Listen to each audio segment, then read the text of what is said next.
Le film commence par montrer la vie typique d'une femme au foyer.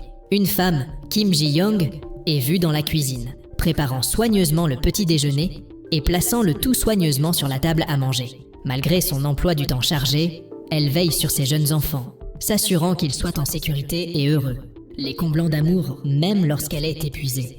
Cependant, tout ce travail acharné semble écrasant pour Ji-young. Chaque jour semble être une routine sans fin de tâches qui ne s'arrête jamais. Elle se sent coincée dans un cycle fatigant de responsabilités et sans temps pour elle. Du bain de son enfant à l'endormissement, elle passe la majeure partie de sa journée à effectuer les mêmes tâches répétitives. Même si Ji-young sourit toujours, au fond d'elle, elle est épuisée. Les jours où elle pouvait profiter de la vie sans stress lui manquent. Mais ses devoirs de mère et d'épouse semblent avoir pris le pas sur tous ses rêves. La scène passe au mari de Ji-young, Da-eun, qui consulte un psychiatre. Il est inquiet parce que sa femme se comporte différemment ces derniers temps. La pression sur elle a augmenté et Ji-young est souvent maussade, prompte à la colère et a du mal à dormir. Ces changements rendent Da-eun anxieux et confus. Alors, il demande l'aide d'un professionnel. Le psychiatre écoute Da-eun expliquer comment sa femme, autrefois joyeuse et énergique, semble maintenant fatiguée et triste. Plus tard, Ji-young est montrée dans un parc de la ville, prenant une pause avec un café à la main pendant que son enfant joue. Alors qu'elle est assise, elle entend des gens bavarder sur la chance que les femmes au foyer ont de se détendre et de boire du café pendant que leur mari travaille. Se sentant mal à l'aise, Ji-young quitte le parc et rentre chez lui. À son arrivée, elle découvre que son enfant est malade. Elle prépare rapidement des médicaments et donne un bain à l'enfant. Peu de temps après, Da-eun rentre tôt à la maison pour aider. Remarquant l'épuisement de Ji-young, il suggère qu'il prenne des vacances pour le nouvel an au lieu de rendre visite à ses parents. Cependant, Ji-young refuse, choisissant de s'en tenir à sa routine habituelle et de rendre visite à sa belle-famille malgré son stress. Lorsque le jour de l'an arrive, ils se rendent chez sa belle-famille. La belle-mère de Ji-young insiste pour qu'elle prépare un grand nombre de raviolis. Da-eun, qui voit que sa femme est fatiguée, suggère qu'ils achètent de la nourriture à la place. Mais sa mère insiste pour cuisiner. Ji-young se sent déchirée entre suivre les souhaits de sa belle-mère et écouter son mari.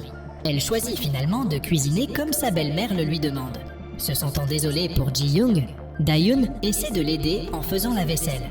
Mais sa mère l'arrête en lui disant que le travail de cuisine est réservé aux femmes. Les jours passent et Ji-young continue de se sentir alourdie par les attentes de sa belle famille. Comme beaucoup de belles filles, elle se lève tôt pour aider en cuisine. Ses beaux-parents offrent fréquemment des cadeaux à son enfant et, même si elle est initialement heureuse, elle ouvre l'un des cadeaux et découvre qu'il s'agit d'un tablier, symbole qu'elle est censée l'aider dans les travaux de cuisine tout au long des vacances. Da-eun, conscient du malheur de sa femme, commence à préparer ses affaires pour partir. Mais l'arrivée de la sœur aînée de Da-eun d'outre-mer les oblige à prolonger leur séjour. La belle-mère traite la sœur aînée de Da-eun de manière très différente. La sœur se plaint d'être fatiguée chez sa belle-famille et de vouloir se détendre chez sa mère.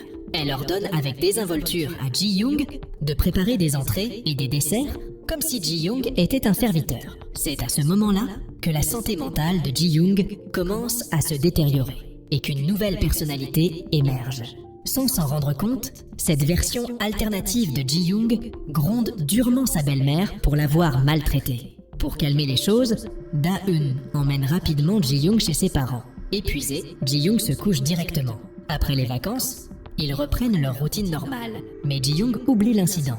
Da-eun, toujours inquiet, suggère à Ji-young de consulter un psychiatre. Il mentionne que de nombreuses mères souffrent de dépression postpartum et se sentent coupables parce qu'il voit à quel point sa femme est malheureuse. Ji-young commence à réfléchir à son passé.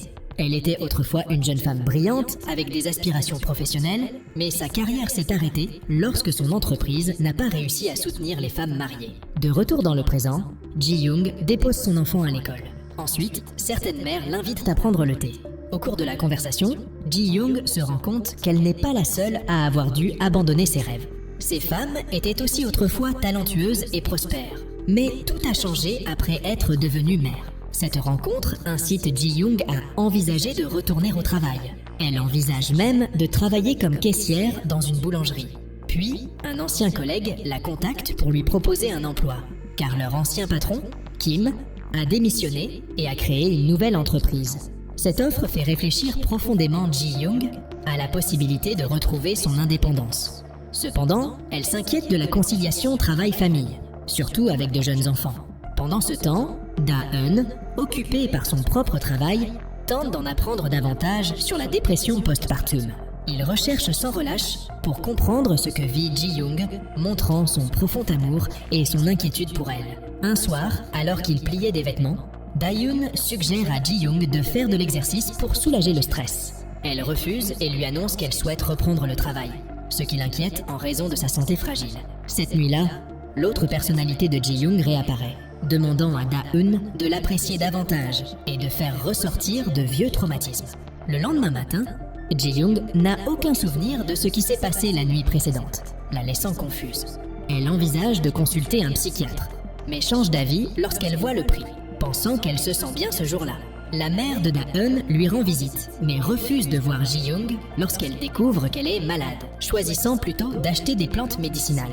À peu près au même moment, Da-eun part en voyage d'affaires. Ji-young, en route pour la fête d'anniversaire de sa mère, est occupée à porter son bébé et ses affaires. Alors qu'elle rêve, des souvenirs de son passé refont surface, notamment le rêve perdu de sa mère de devenir enseignante. Lors de la fête, sa tante commande son apparence et Ji-young devient frustrée par les attentes sexistes, en particulier lorsque les gens disent que son jeune frère ne devrait pas l'aider en cuisine. Ces remarques déclenchent à nouveau sa dépression. Mais elle aime aussi passer du temps avec ses frères et sœurs ce soir-là. Finalement, Ji-young rencontre Kim, qui lui propose le poste. Ravie, elle décore sa maison avec des ballons et un gâteau pour fêter ça. Da-eun, cependant, reste silencieux, sachant à quel point Ji-young a toujours rêvé d'une carrière réussie. Le lendemain, Ji-young cherche avec impatience une nounou, mais a du mal à en trouver une. Da-eun décide de prendre 1 an de congé pour aider, car les entreprises coréennes autorisent le congé de paternité, même si cela pourrait nuire à sa carrière. Malgré les protestations de sa mère, Da-eun est déterminée à soutenir le désir de Ji-young de travailler. Au fil du temps, la santé mentale de Ji-young s'améliore grâce à sa famille, ses amis et un psychiatre. Elle commence à écrire sur ses sentiments dans un journal, qui devient finalement un livre publié intitulé Kim Ji-young.